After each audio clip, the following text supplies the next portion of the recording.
You don't know your fingers, huh? Welcome back. You don't know your fingers, huh? My fingers? I got stuck, cuz I got stuck. My bad. That's a little too much of the little too much of the sauce, but it don't matter though. Cause we back with another episode of They Gonna Feel Me podcast. Episode 44. Not your garbage ass president that was just in there. We talking about Obama episode. Let's get into it. You feel me? You got me hosting today. I got my boy Al C. I got my boy Rob. I got my boy Reeves with me, and we about to get into another episode. As stated in the last episode, we don't have the ticker going across the screen, but y'all know what to do. We tell you every episode, especially me.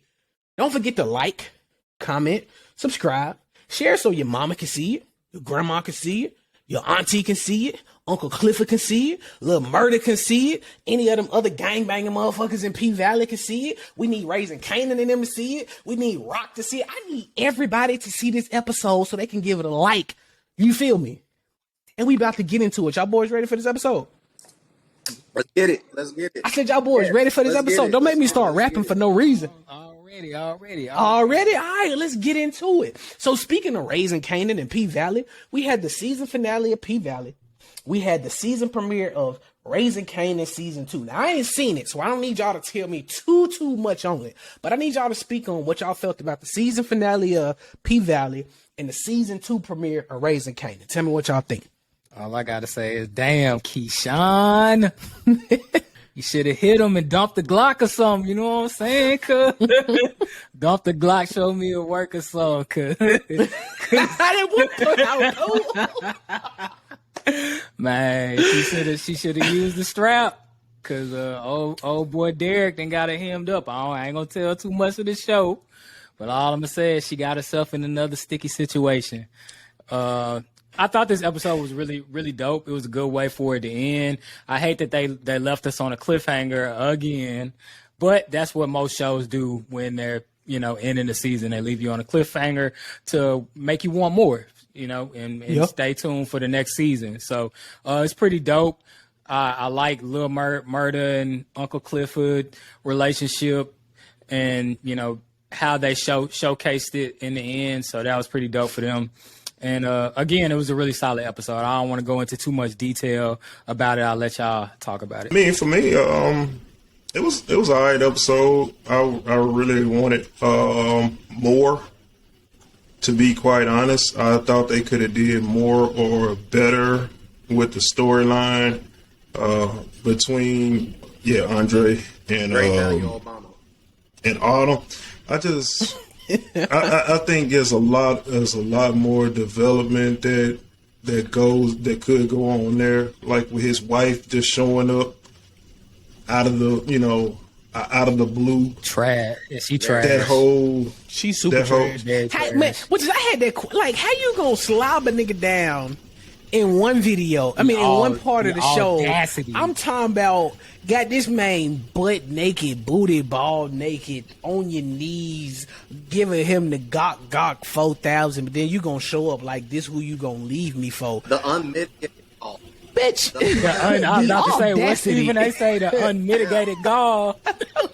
Like the unmitigated gawk. You come and say something to me for what I'm doing, and you over here throwing the motherfucker down, touching that hangy ball thing in the back of your throat with this dude over here. How dare you come and say a word to me? I said that in when I saw the last episode, because again, I still haven't seen this episode just yet. We was gonna watch it, but we was gone traveling and everything like that. You know what I mean? It's all good, right? But I'm just sitting up here like, bruh, how do you have the audacity to pull up and say something about, oh, this is what you choose to do, this, that, and the third? You have no dog in this fight, big dog. You can't say a thing to me. But what at are we the end of the getting at? day, both of them are trash. Both of them been like dipping on each other. It's kind of like their relationship needs to just come to an end. It's just come in. It's to come in to act as if like, you still got stakes and things after like you pretty much ruin your relationship, you know what I'm saying, on both sides, but like you a little bit more graphic than the other party. It's like, it's like, how do you not have that level of self-awareness? You should be walking into, I would say, if that mirrors real life, if you get caught cheating, you don't walk into a situation saying how you just gonna leave. You walk in with a certain level of humility, and you ask your partner to forgive you. And hey, is there any means for us to work things out? Not like, yeah, I was sucking a couple of dicks, but you can't commit to me. The fuck? Like, who the fuck do you think you are? That is. But it's kind of crazy though when you think about it, because it kind of goes back to what we've always said. Like, when men cheat, we cheat for like sex and shit like that. But when women cheat, they go all the way in, and it's like, you know what I'm saying? If you've watched previous episodes, Andre cheated. He may have hit a little light skinned England shorty that has the fake Southern accent from now and then. You know what I mean? But it really was nothing there. It was all solely for sex until now. Now we're starting to see the maturing of their relationship and stuff like that. But shorty in the club, you know what I'm saying, got the 9 down the throat. Like, she ain't nothing. I can't get down with that though, because I can't say that, because to me, I think he actually really cared from the beginning. I agree, because it seemed that she provided something that his wife didn't provide, and with this last episode, he kind of delved into it anyway, where he talked about, you know, I was living a different life. I became a different person before for you anyway. You know, where how he changed up or talked about his dad being in prison, but he knew if he had told her about his dad being in prison, her folks didn't want her to marry him anyway. And so he was like, you should have married old boy anyway that you was cheating with. So to me, it's like they were living a lie to begin with. It's like he tried to kill off his real self to be with her, and it just came to a head because in the end, it seemed like even though she's mysterious or whatever, he didn't know that much about her.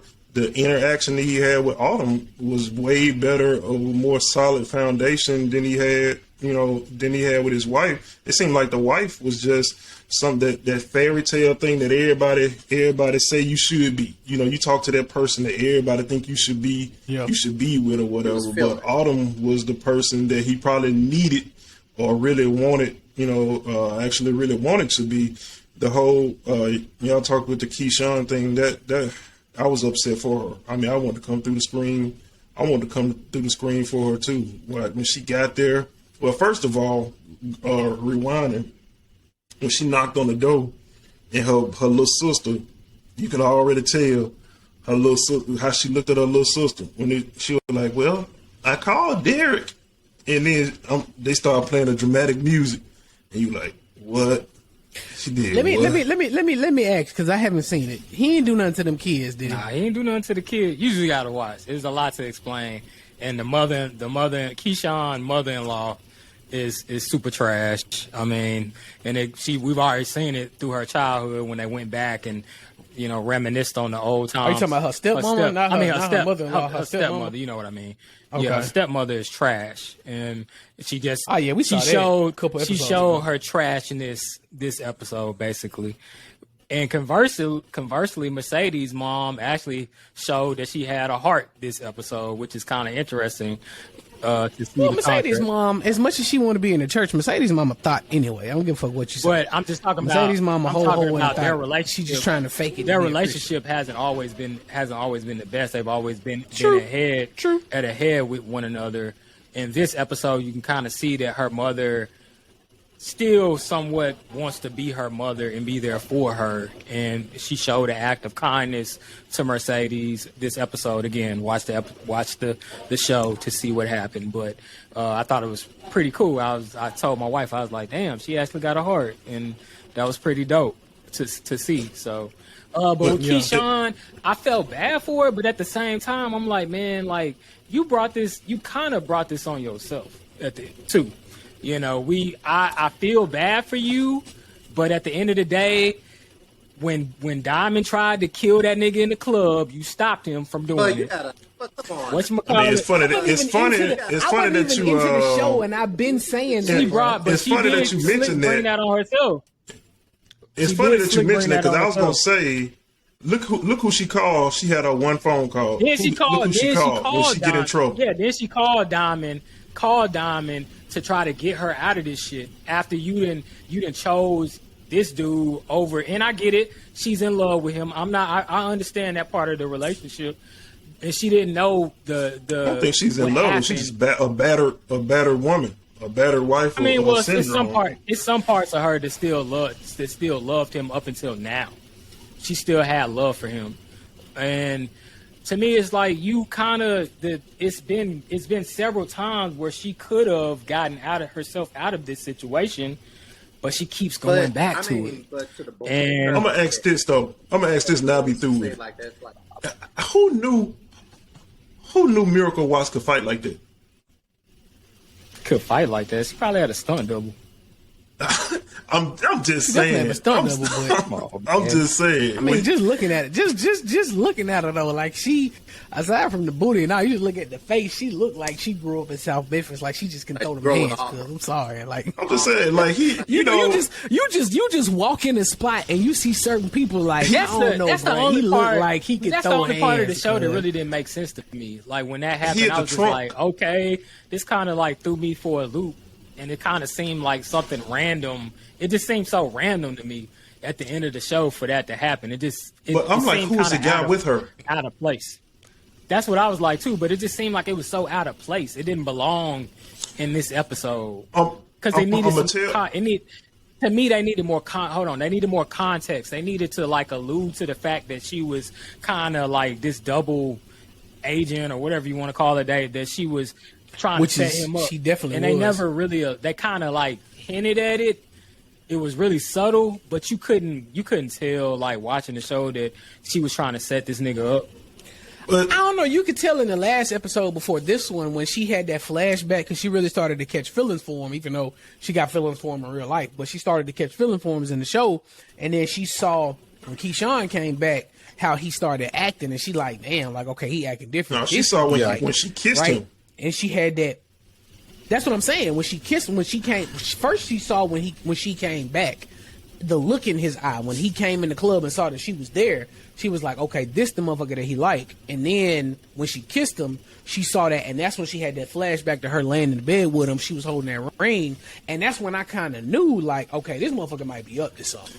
Like, because why is she holding the ring, looking at it the way that she is? Like, I was thinking that she may have been old dude brother that they saved homegirl from. That's what I mean, not brother but sister that they saved old girl from. You know what I mean? Yeah. That was me and my wife's assumption. But I'm gonna tell you what I thought. What I originally thought when I saw Diamond at the back of the trunk. When I saw him, looking at the utensils, like I'm thinking, okay, he plotting, he getting ready to pick out where he finna go get Derek. Then I saw somebody stab him, and then I saw he started fighting. In my mind, I went to, hey, this old boy, the gang boy. Thomas Jones and his crew, he getting ready to take out security so they can go in to go kill Lil Murder at the little party, at the little party for Cliff's grandma. That's what I thought was going on. I'm like, hey, they taking out the security first, then they can go get. But then when she took the helmet, I'm like, what? What in the world? I mean, I know you upset, but this how you get your, this how you get your revenge. But and for me, of course, like with the whole Raising Kanan, I mean, it's the first episode. They're laying the foundation. They're laying the foundation for what's going on. It's kind of slow. I'm just happy he's back, bro. I've been waiting for Raising Kanan. I actually like that show. Yeah, like actually my favorite out of all of them is actually Ghost. But hey. Tariq. I mean, who would have thunk it? I actually like Tariq. Ghost is definitely my favorite. Yeah. Ghost is definitely my favorite. I feel like Ghost is everybody's favorite though, just because it's the main characters that we used to watch. I actually like Raising Kanan. I mean, it's got a good storyline behind it. I think Ghost is my favorite because I love Tariq's development as a character. You love Tariq's development as a character, but you also know Tariq. We're introducing new characters outside of Tommy shit was trash. I don't care what you say. At least the first. I actually like Tommy. Stars, 50 Cent. Y'all got to do better with Tommy. Trash. That shit was awful. But it's all right to me. It's I still have not finished that one. Out of all of them that I watched, that's just trash. I cannot watch it. I fell asleep. It ain't trash. I tried to watch it. I feel like it's all good. 4 episodes. Cannot watch it. Keep writing. Well, not all 4, but I fell we asleep need on. Kanan to kind of round out. We had the first Power, and that's what got us vested. We did Power Book 2 with the new Ghost, like in Tyree's. Pull your mic a little closer. Pull your mic a little closer. Bad. But you need Kanan basically just to make everything round out. Yeah. Yeah. Nah, I say I like Raising Kanan solely because it's like when you go back to the first 3 seasons when we introducing Tariq trying to become a gangster, we see who Ghost is already, we see who Tommy is, we learn who Kanan is when he gets out of jail, right? And then he gets influenced by 50 Cent. I feel like I like Raising Kanan because I'm learning who 50 Cent was growing up, and then I'm learning who his mama was, which is we've heard before how he said his mama really made him a gangster and this, that, and the third that he said in Power. And then we learned who Jukebox was as well. Like we're learning multiple stories in Raising Kanan. The same as the Power book Ghost as well. We're learning multiple stories in there, but I just feel like some of your, most savage characters that we saw outside of Tommy within the show, we're learning from them, and we're learning what made them and why it made them that way. You feel what I'm saying? So that's why I really like Raising Kanan, to me personally. But I mean, I'm not shitting on Power Book because I like Tommy. I mean, not Tommy, but I like Tariq as a character as well. I mean, we had this conversation a few episodes ago. A couple of our first episodes we had, y'all was talking about how y'all couldn't stand Tariq. I said, I think it was during the ending of regular Power. Y'all was talking about how y'all couldn't stand Tariq. I said I love Tariq character. I feel like he was coming into his own. But what I'm saying, that was I think Raising Kanan again, it was slow. Like Rob said, it had his points in there that was pretty interesting. I like the dynamic of I can't think of the brother's name. I like him having which his one, own Marvin or Lou and Lulu. Yeah, I like his how he's trying to kind of it seems like he's trying to get away from the game and trying to shed some of the responsibility. Yeah, he wants. I don't feel like Raising Kanan's slow, man. This episode was a little slow. It kind of picked up towards the end, but it kind of eased into the action basically. I will say they or the meat of the episode. Yeah, with, making Omar Epps' character just miraculously. He's just okay. Like the nigga took a that I don't know if they did it by default, or I guess they did do it by default because he got cancer in the show. But that dude looked terrible. He looked terrible in this show. Like his face looked all fat and. I have to say the same thing to me. Ultimately, when it's all said and done, we remember Omar Epps from Juice. This ain't Omar Epps from Juice, who was like in his 18, 20, some shit like that. This is senior citizen Omar Epps. He is no longer a young man. That's what you gotta. I think that's what you gotta edit out of your mind. I don't know, bro. Omar, he should have, even being a cop, he should have stepped into that Omar Epps from In Too Deep. Maybe that's what he needed to step into. I don't know. Maybe that's just me. But moving along, man. That's good talk. We finna move on to the next topic, man. We got your boy Irv Gotti. And Murder Inc., man. He was on Drink Champs. He talked about a lot. And I will say that he did talk about a lot. He talked about his Fed charges. He talked about, a lot of the stuff that he had with Ja Rule. You know what I'm saying? A lot of the stuff that he did coming up, getting Murder Inc. put on. But it was one topic that he just kept dwelling back to. He kept going back to multiple times. Ja kept trying to change the topic, and he kept going back to it.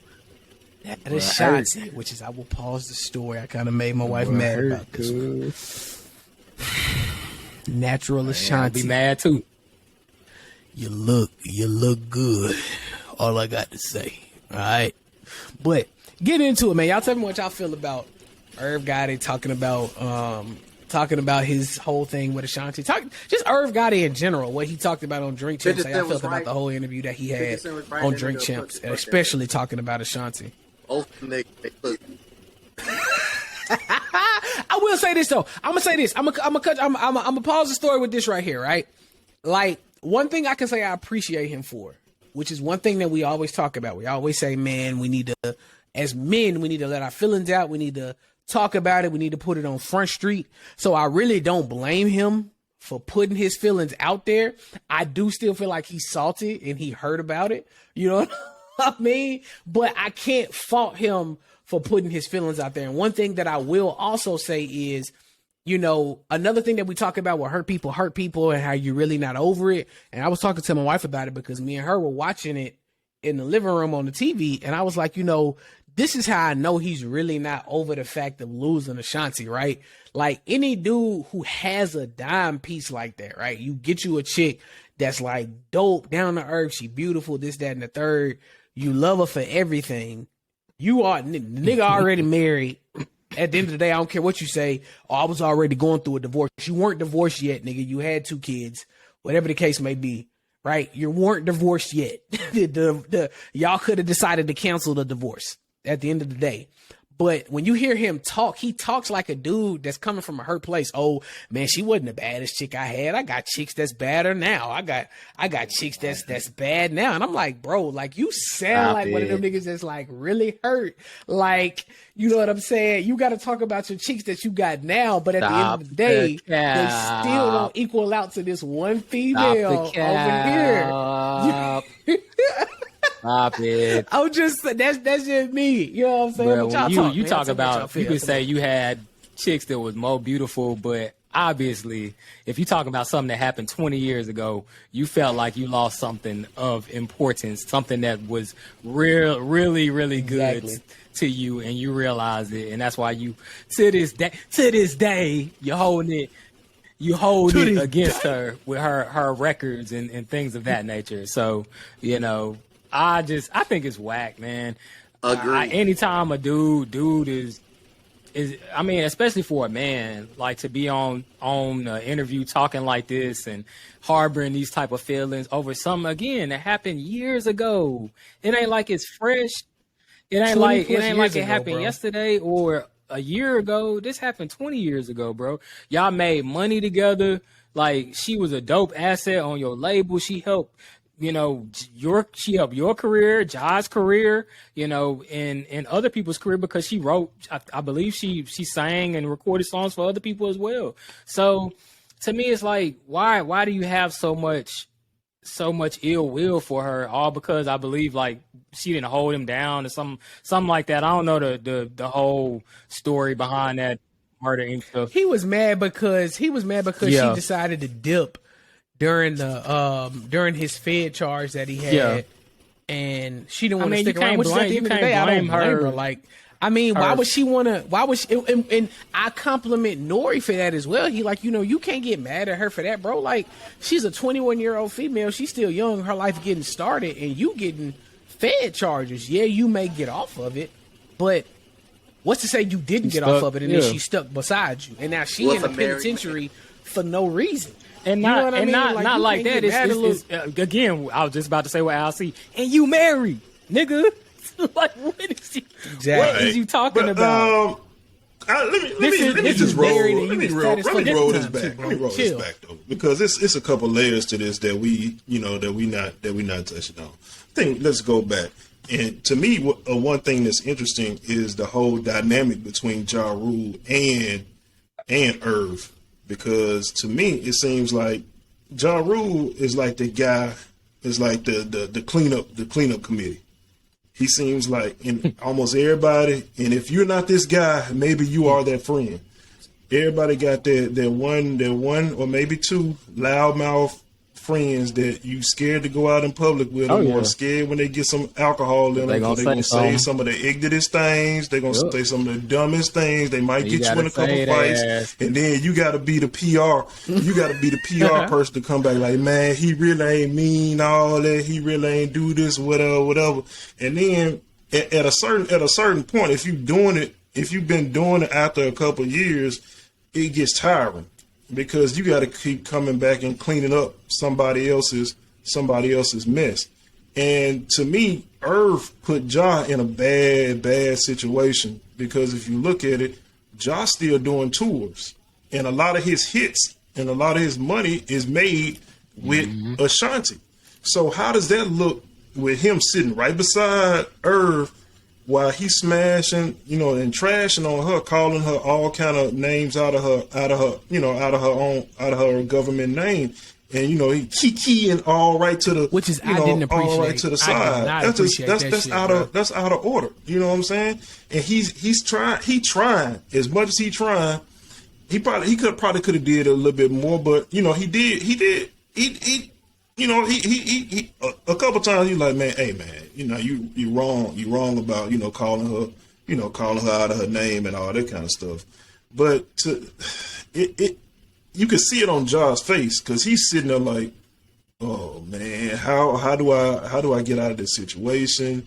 And then N.O.R.E and EFN, you could tell they were kind of uncomfortable about it too, because EFN was trying to get the conversation moved over to something else, too. But when you got cats like that, and I hate to stereotype New Yorkers or it's like people that got large or big personalities. Sometimes you got to rein them in, and sometimes you got to be like, hey, bro, shut up, and hey man, public service announcement. If anybody watches this show from New York, y'all ain't gotta talk so motherfucking loud, bro. Y'all ain't gotta be, hey, no, like he said this. Like, calm down, bro. Jesus, we hear you. The microphone is turned all the way up. You do not have to yell. You are the guy behind the scenes, right? You what Charlamagne say? I'm the radio guy. You the radio guy. Chill, my guy. You do not have to be so loud. Like, I'm sitting up here looking at Irv Gotti like, bro, why are you yelling? First and foremost, from a smoker, you were not hitting the blunt. Let's just go back to that. All you was doing was just inhaling. You weren't even inhaling. You was puffing the motherfucker and blowing it out. You wasn't smoking it, right? That's the first thing. So you wasn't high. You can't say that. Number two, stop being so fucking loud, bro. There was no need to be that loud. I would give him credit, though. He's an entertaining guy. He's a hilarious guy. But still, at the end of the day, he looks goofy. And to me, you know how people always do when they do press runs, when they have a new project coming out, when they have something out, they call it a rollout. And for some people, any kind of press, they don't care if it's negative press or positive press, is worth. Hey, I'm gonna act a fool. I'm gonna make myself look like an idiot. All in hopes of driving eyes to this, to this documentary or to my new project that's coming out. I'm like, there are ways you could have drove eyes and numbers to see your content as opposed to going or rehashing, throwing and dragging her name under the mud. Because at the end of the day, you are hurt. Like said before. I mean, and he talks about the story about how he found out. What I actually ended up watching a video of her, Ashanti, because she rarely does interviews talking about this actual subject. But when they talk about the whole game and the crowd was allowed, and it was like Nelly and Ashanti are coming in, and that's how he found out. And she was telling the story that how he said he was mad at her because she wasn't holding him down or whatever.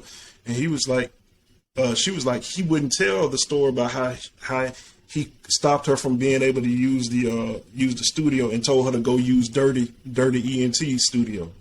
So I'm like, hold on, this ain't nothing but hurt feelings and jealousy. I mean, Nelly took your old lady. I mean, it's just move on, bro. Move on. At the end of the day, just it's sour grapes. You got your woman stole by a motherfucker that can't say here. He said her. just accept it, my boy. Like it's over for it. Move on. Pot calling the kettle black. You from Memphis. You also can't say here, my guy. I'm just, Whoa. Whoa, brother. Whoa. Chill on me, cuz. You come from Mississippi. Y'all can't say here either. Here. You can, but there's a lot of motherfuckers in Mississippi right now that cannot say here. I'm willing to bet $1 million on that shit because I got family members that can't. If you're watching this episode, please record a video of yourself saying here and send it. Nah, don't record a video of yourself. Come on the motherfucking show and talk like you normally talk. Let me give you a couple drinks so I can hear you talk how you actually talk. Fuck that bullshit, because you gonna hop on the camera and be like, here, fuck that proper shit ass motherfucker. Your ass from the country, from the Delta, you know you cannot speak properly. It's all good. I'm not judging you. I'm just saying. It's cool. You feel me? Moving on. So we done alienated people from the North.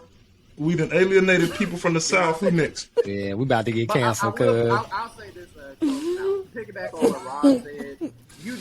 I've done this on social media myself, where you talk about like old relationships, and then like you talk about that old relationship, and you just end up looking like somebody who ain't moved on.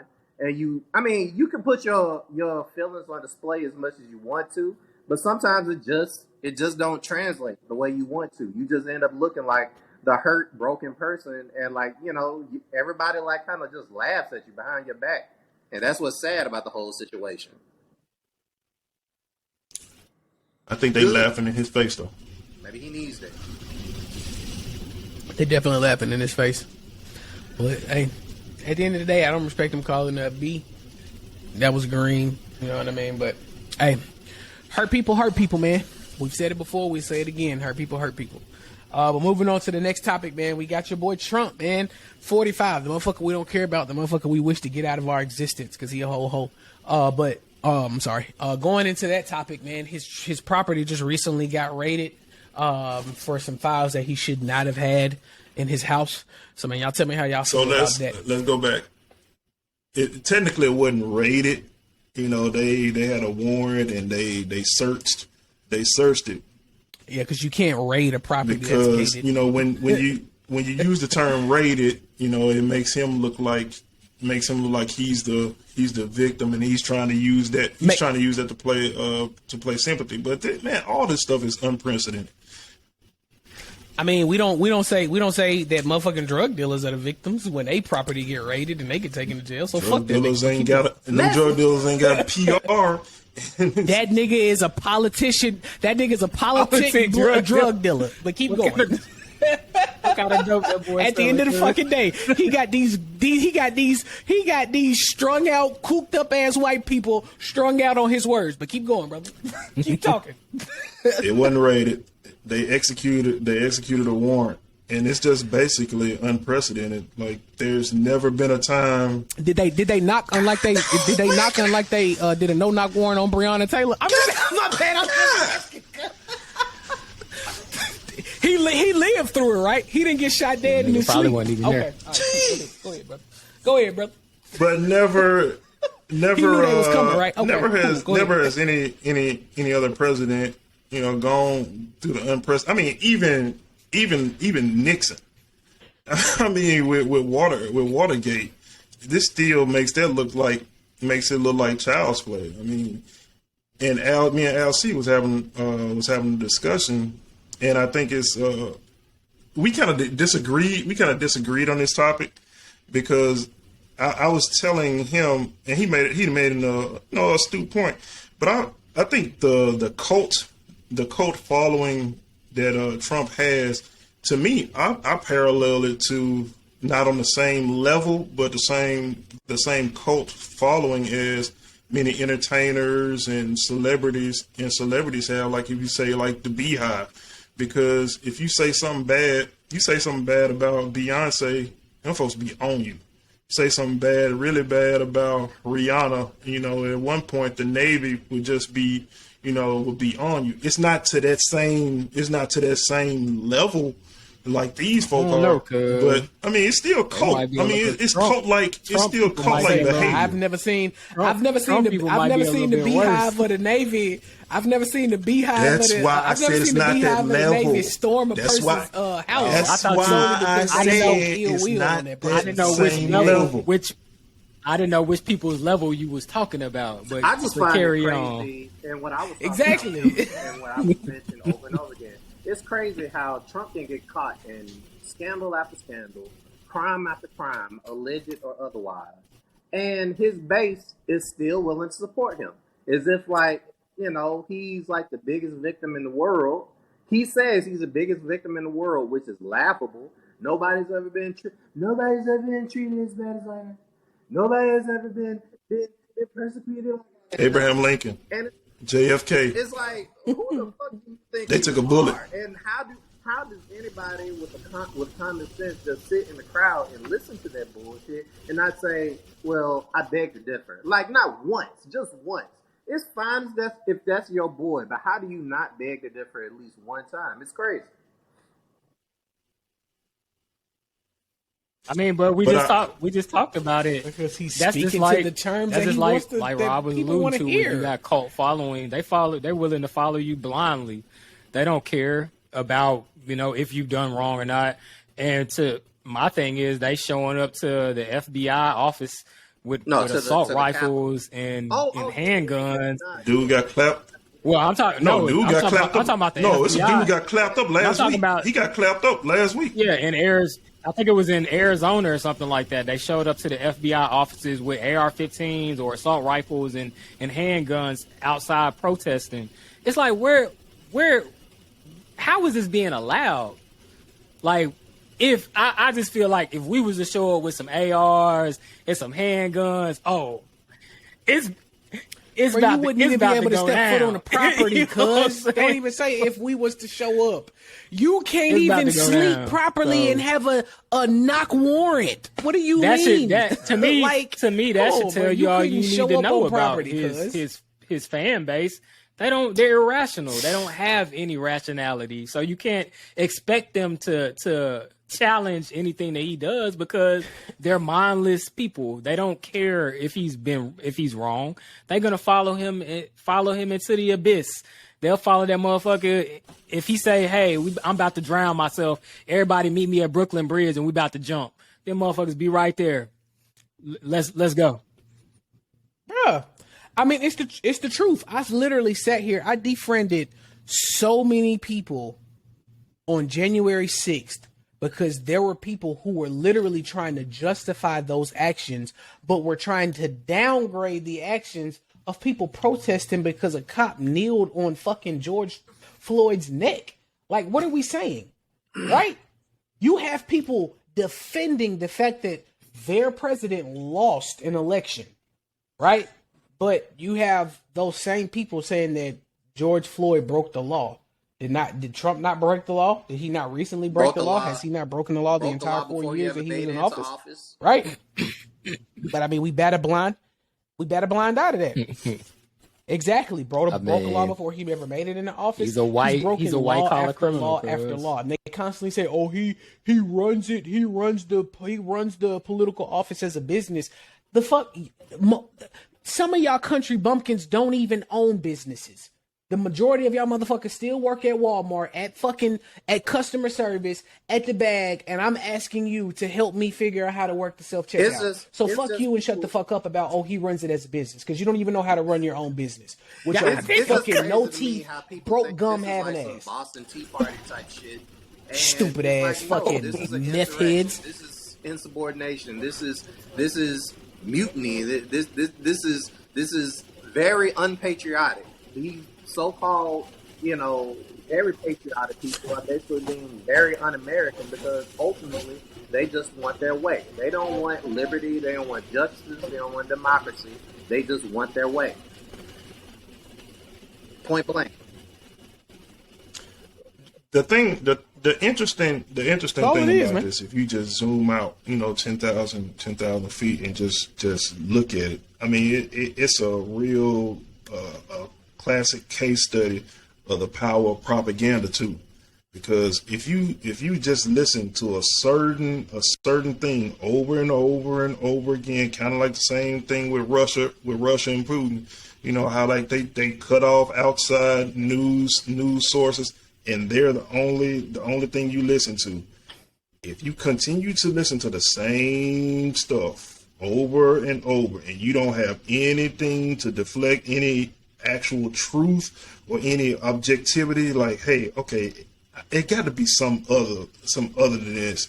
If you just hear the same stuff over and over, guess what? At some point, you're gonna start to believe it. I mean, it goes both ways. You know, if you just sit there and listen to Fox all the time, you hear them talking points every day.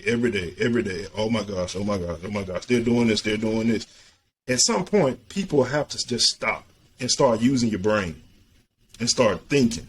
Like, does this even make sense? Now we got some people talking about defund the FBI. Oh, y'all wasn't saying it. Y'all wasn't saying it before. Y'all wasn't saying it before this whole warrant got executed. Y'all wasn't saying it then. You know, with the whole the Espionage Act. Now you got Rand Paul talking about we need to repeal the Espionage Act. Why are you trying to repeal the Espionage Act, buddy? Because it indicts your boy. But this whole thing is propaganda, and it's stupid. But we can move on.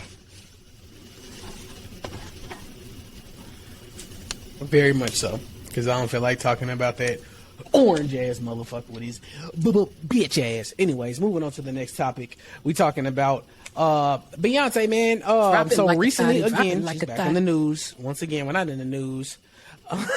But she had a song on her album has a song on her album called Church Girls. And recently there was a bishop that did not take too kindly of her having a song called Church Girls. He even went into, on a rant saying that she sold her soul to the devil, but she's saying that she has a song called Church Girls, this, that, and the third. So, man, y'all tell me what y'all feel about that and, the nature of what Beyonce is doing. We all know that religious people can sometimes be very hypocritical. I grew up in the church. I've seen it all from adultery being committed by people in the church, pastors especially, from people being cursing in the church. It's a whole lot of stuff that goes on in the church because people, at the end of the day, people are human beings at the end of the day. Listen, I get it. You religious, you live by the Bible, you feel like people shouldn't sin or do things contrary to the word. But let's be realistic. Human nature, is just that. It's human nature, and people are gonna do what they want to do, regardless of, what you want them to do. And I just feel like this is just something where he's judging her on some songs, but like, let's say that these people put money into your church, then you don't have a problem with it. Then, like a problem with them donating to your church and giving you money and funding, your lifestyle and things of that nature. So why do you have a problem with her having this song? And, because we all know, like I said, people are human beings. It's church girls. Church girl, even though you go to church doesn't mean necessarily that you have to live a certain way.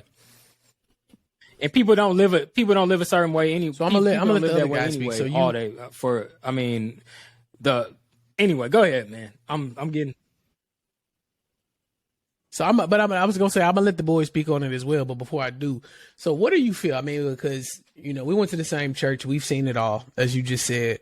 And I'm pretty sure everybody in here has seen it all. What do you have to say about those people who claim they live by the Bible, but Saturday night they drinking, they smoking, they doing all this dumb shit, and then Sunday they preaching the word and everything like that? What do you have to say about hypocrites who make it seem like you're doing wrong coming up and you can't make any mistakes? Not saying that Beyonce has made a mistake by making the song. What do you have to say about those people who make it such a big deal, but nobody on earth is living by the Bible? This that we ultimately talked about was hypocrisy.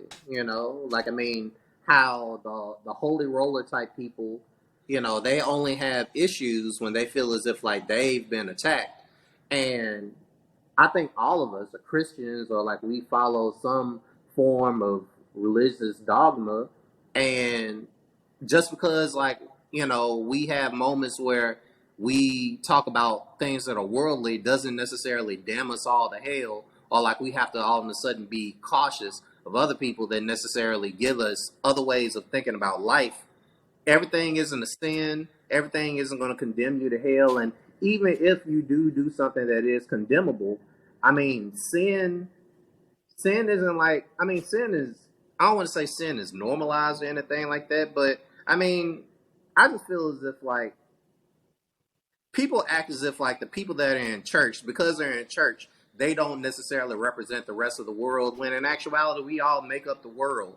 You know, we're only holy, some people are only holy on Sunday, and then like they hoeing every other day of the week, you know, and it's kind of like you can't hold people to that kind of exactly standard, because you know you gotta. I feel as if like if you're going to be a pastor, you got to pastor to the whole person. You know, the holistic person and everything that is a part of them and what makes them, and don't necessarily try and make it seem as if like their lifestyle is so terrible that they have to beat themselves up about it.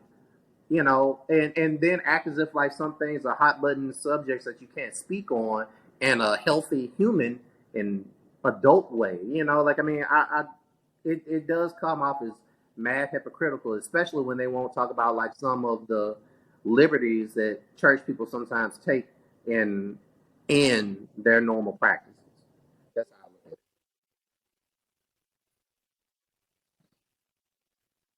because I mean you got people like in Catholic churches, man. You got these Catholic priests that's touching children and all this type of shit and doing all this weird stuff. You know what I'm saying? And that's just to name a few. But I mean, like if you're living pure, you're living truly by the Bible. That means no lying, no sinning, no nothing. Because lying is a sin. All of this type of stuff is a sin. But it happens every day. So I just don't understand, you know, why we condemn people and we say that they're not of the Bible when you're not truly of the Bible, even as being, you know what I'm saying, a preacher or a pastor, because you're not giving back to a community. You're not really, most pastors that I know aren't giving back to the community. They're not helping the poorest person in the church who's coming into church faithfully. And that one mother that's on the motherboard constantly giving to you, and then you taking it, pulling up in the Benz in this fly ass Gucci suit. You know what I mean? You ain't giving back to them, but you got the audacity to talk about this person. But as Reed stated, if Jay-Z and Beyonce was given to your church, would you have something to say about it? But, you know, that's just my thought. You feel. I mean, I haven't heard the song. I don't like Beyonce, so I mean, I don't know exactly what the song says. But churches, I mean, even if that's not what I'm on going that, to. I mean, just speak about the hypocrites of the church and stuff like that. But my point is, the thing about it, church is no different than anything else. You're gonna have people that are doing what they're supposed to be doing, and you have people that's not doing what they're supposed to be doing. The thing is that people in general have or try to hold people in the church to a certain standard or a certain thing that they're not living to themselves. At the end of the day, it's about your personal relationship with God. That's the only thing that matters at the end of the day. Because when we have to give an account for our own lives. Nobody's going to say, you know, when you die, nobody's going to say, hey, what you got to do with Reeves or whatever, or what you got to do with LC. No, it's what did you do? What did you do with your life? On your headstone, it has your name. It has when you're born and when you die. The thing that's important is the dash in between those two dates. What do you do, or what are you doing with your life during that particular point in time? The thing about it, though, is since all of us are human, it means that all of us are going to make mistakes. Everybody is going, whether we realize it or not, everybody has their certain biases and has their certain judgments. You know, you have certain people that once they leave something or turn themselves around, they become, you know, super whatever, you know, whatever. They do a complete 180 from what they used to do, and that now they jump all the way feet in to what it is that they're going to now.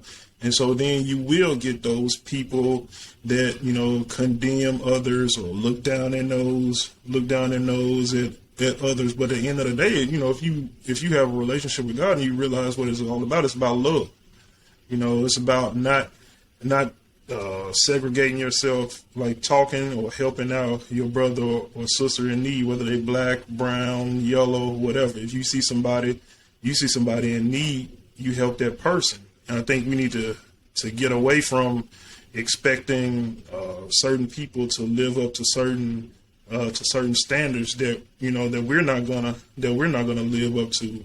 And then I say this: certain people, it's almost like a crab. I would say like a crab in a barrel mentality. It don't matter what people in church are doing, because you weren't going nowhere.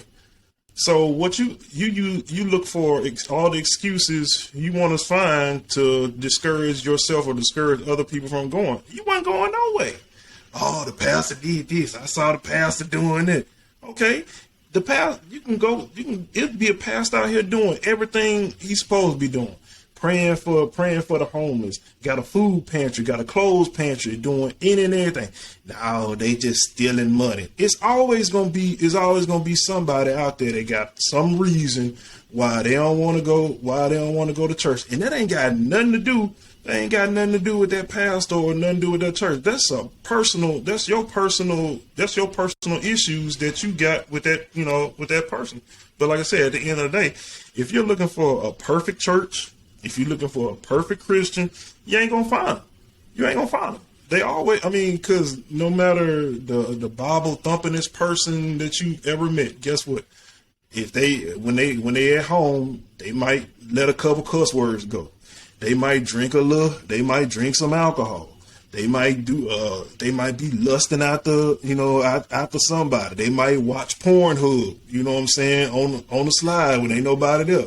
It's something. Why? Because all of us are humans, and ain't nobody out here perfect. So it is what it is. Only thing I can say is know what your responsibility. Know what your relationship is. That's all you can do. Share with other people what you've gone through and the things that you've overcome and what God has brought you through, and be through with it. Don't try to worry about what other folks think of you, because if they hated Jesus and he was perfect, what you think they're gonna think about you?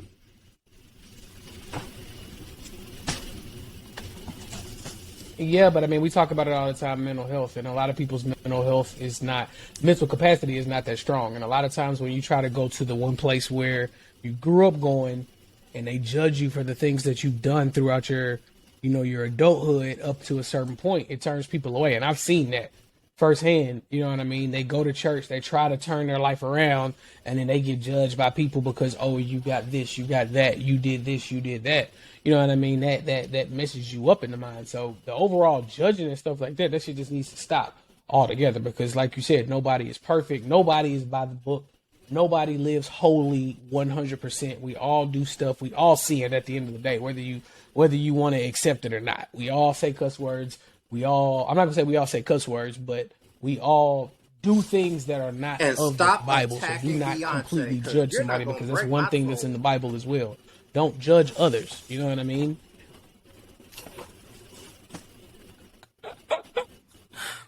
Ooh. What you said? Stop playing with it before they pull out Ephesians 13 and 29. Next topic, nigga.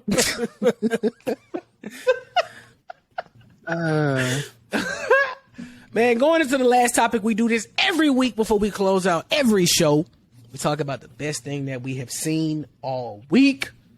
So y'all tell me, man, what's the best thing I've seen this week is probably that Day Shift movie with Jamie Foxx, and I believe Megan Good was in it. It was actually really, really good. I didn't even know it was out, and I just happened to click on it and started watching. I was like, damn, like this is like a movie. Come on, looking Megan Good since her divorce? Come on, man. She was looking Megan goodest. No, I was playing. But watch out, go. Yeah. Hey, Megan Good, you want an old fashioned? I was just talking about how Netflix was about to get the axe. I was about to cancel, and then they dropped that. So it's like, maybe I'll keep them around for a little bit longer to see what else they drop. But it's a dope It's a dope movie. Players Club So, on I there, give it a I chance, stick man. around Check for it out. that as well. Best thing I've seen all week. I went to my first NFL game. I mean, it's preseason, but I watched the Saints versus the Texans here. I mean, my Saints didn't win, but it's preseason, whatever. But it was pretty cool, like the experience. So that's short and sweet.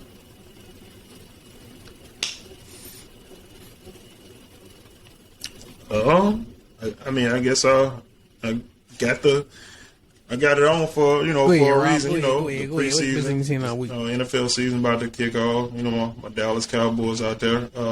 Checked out, first round draft pick Tyler Smith looking like a dog. It's destroying folks on the offensive line, putting in work. So he's the Tyler Smith. He's the best thing I've seen on week. Tyler Smith, left guard for my Dallas Cowboys. He is going to be a perennial Pro Bowler. Yeah. Fuck the Cowboys.